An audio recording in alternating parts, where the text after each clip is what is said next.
Andito po tayo ngayon sa daan. Ito ang Buhangin Road. Dito tayo ngayon sa Buhangin. Dito tayo sa may bandang NHA Buhangin. So, okay lang naman ang traffic dito. Hindi na ata mawala itong mga kaguluhan. Yung hidwaan sa mga dalawang malalaking kampo.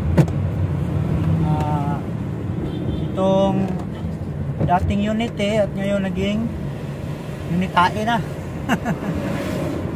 Ito ang kampo ng Duterte at ng Marcos. So mahirap ang kalaban ng mga Duterte dahil hindi kalaban, yung kalaban sa politika lang, hindi yung kalaban sa gira. Kalaban sa politika. Isang PDP laban at ang alyansa ng bagong Pilipinas. Ngayon ang nangyari,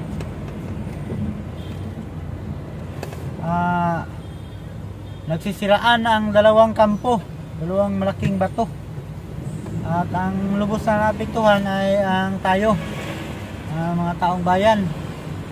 Ngayon mas lalong lumala. Ito nga ngayong pinadala nila si Duterte sa dahig. Pinadala ng walang due process. Walang due process kasi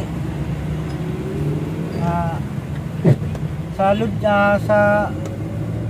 mga basic na batas, kung pahuli ka ng kahit anong kriminal man yan o suspect lang, dalhin mo sa ibang bansa,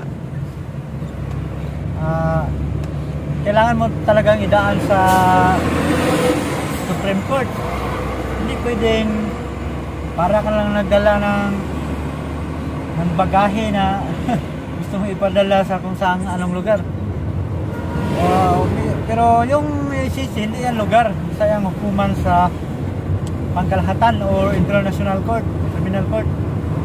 Pero sa ganun pa man, may tuturing pa rin natin ibang lugar dahil ang naglitis ay hindi Pilipinas eh. At saka pa, isa sa mga paglabag ng batas sa Pilipinas ay dahil sa hindi na nga tayo membro o sa ICC ay nakipag-cooperate pa rin tayo. Ang sabi naman ng gobyerno, hindi sila sa ICC nag-cooperate, sa kuan daw, sa Interpol. Pero ganun pa rin yun. Wala naman yung pinagkaiba dahil ang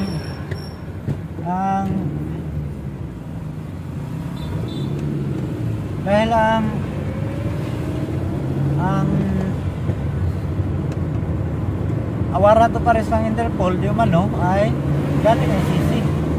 So, wala tayong jurisdiction ng ICC. Paano na nangyari yun na na-cooperate tayo? Siyempre may basbas yan sa taas. Hindi naman pwedeng si Torre lang yung may hawak tapos hindi na-cooperate sa taas. May basbas yan sa taas. Sabi nga nila, kung walang basbas sa Pangulo, hindi yan mangyayari. Dahil under tayo lahat sa Presidente. Pero ayun na nga, natuloy na. Wala na tayong magagawa. Sabi nga ng iba, may paglabag. Sabi naman ng DOJ, wala daw. Ang ginagamit nilang batas, yung Article 1851. Idaan mo muna sa korte bago mo dalhin sa kwan, sa ICC.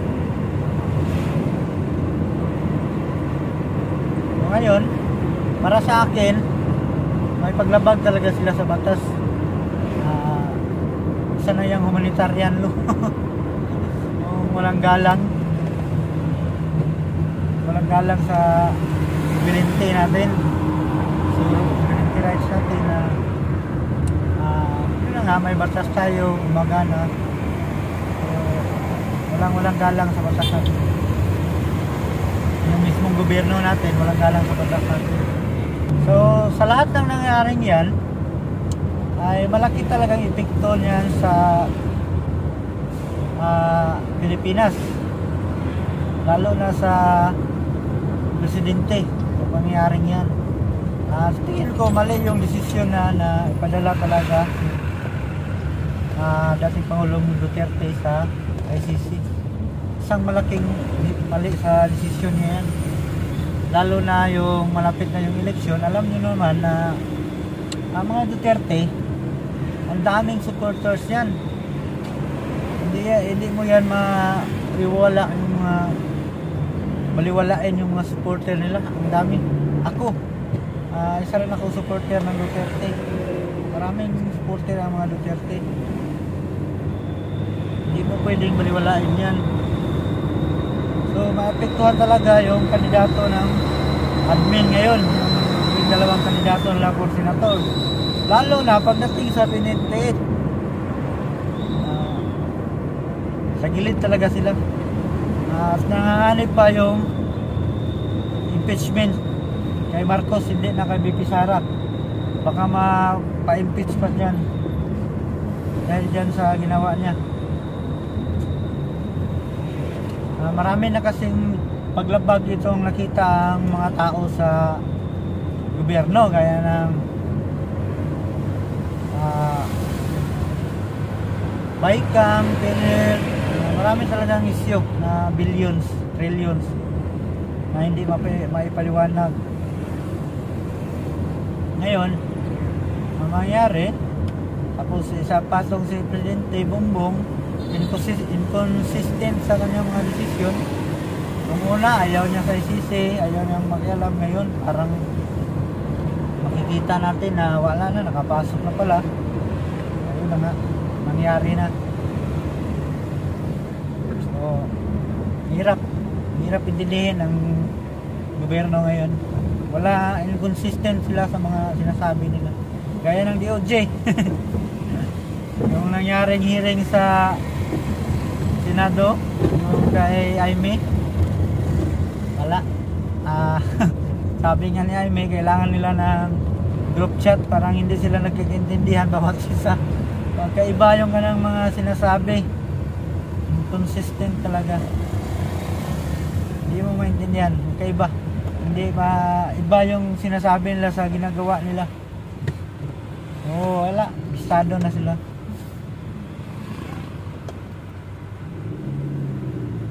So andito na tayo sa bagong gawang flyover dito sa Maa. So yan, lapit ng maayos, malapit na matapos. So siguro ngayong year 2025 kasi itong promise ng may narinig akong 2025 daw matatapos ito. So sana matapos na ito 2025 dahil ito talaga yung nag-cause ng traffic dito, itong paggawa ng flyover, overpass, flyover. So pag natapos to, wala nang traffic dito. Pag pupunta ka ng gaya ng pupuntahan ko, Grande, Catalunan Grande, puntang Torrella, dito ka na magdaan sa taas. Hindi ka na dyan sa taas. Kung galing naman doon, dito daan sa ilalim, tapos doon papuntang Maa, Sentro Maa, doon sa kaliwa. Kung direct ka naman para papuntang Bukidnon or Cagayan, kakanan ka naman.